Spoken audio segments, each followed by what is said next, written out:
Hey everyone, Tanner Cherney up here in Devil's Lake, North Dakota, checking in this week on the ice. Like I said, been a crazy couple weeks, but we were officially back on the ice, chasing some walleyes this morning, and just wanted to walk you through kind of as we are now officially into March. We were pretty fortunate this last week here that we escaped the big snowstorm that hit the southern part of the state, so access hasn't changed. Actually, probably if anything, is starting to improve a little bit. We've got some sun starting to melt some of that snow on the ice, but overall, it's been a great winter. We're sitting with a little, probably between 20 to 24 inches of ice on the lake overall. And what we're doing this morning is we're out chasing some walleyes. They're starting to come to the end of the day, or end of the morning.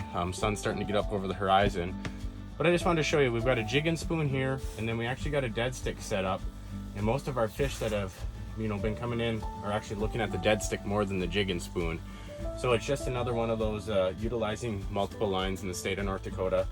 And we're about ready to pack her up for the morning, head out to a little bit deeper and chase some perch until the evening and move back in for walleyes. But as we start to get through the later part of March here, expect these walleyes to become even more active. Don't be afraid to start using a little bit more aggressive baits. And as we get through the middle to the late part of March, obviously our traditional walleye spots are still going to be great, but start to move into shallow areas, west and north end of the lake. Think shore fishing, the shore fishing capital of the world. These walleyes are going to start getting active for spring. Where do you fish for these in the spring? We're going to be talking 6 Mile Bay, Mauvais Coulee, Pelican Lake. So those traditional areas where these fish start to stage up for spring, it's going to be areas you want to target when it comes to late ice. And as far as perch, the bite's been really good throughout the whole basin itself. Some days it fires up on East Bay, some days it's on the flats. Depending on when you're up here, our local bait shops are pretty tuned into, the last day or two of what's been active. And they're going to be out in the mud flats in 35 to 45 feet of water.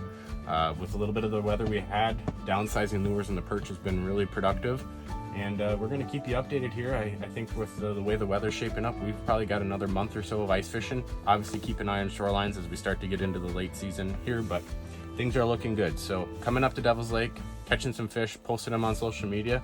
Use hashtag Devil's Lake ND. We love seeing what you're catching, and we'll see you next week. Keep the line tight.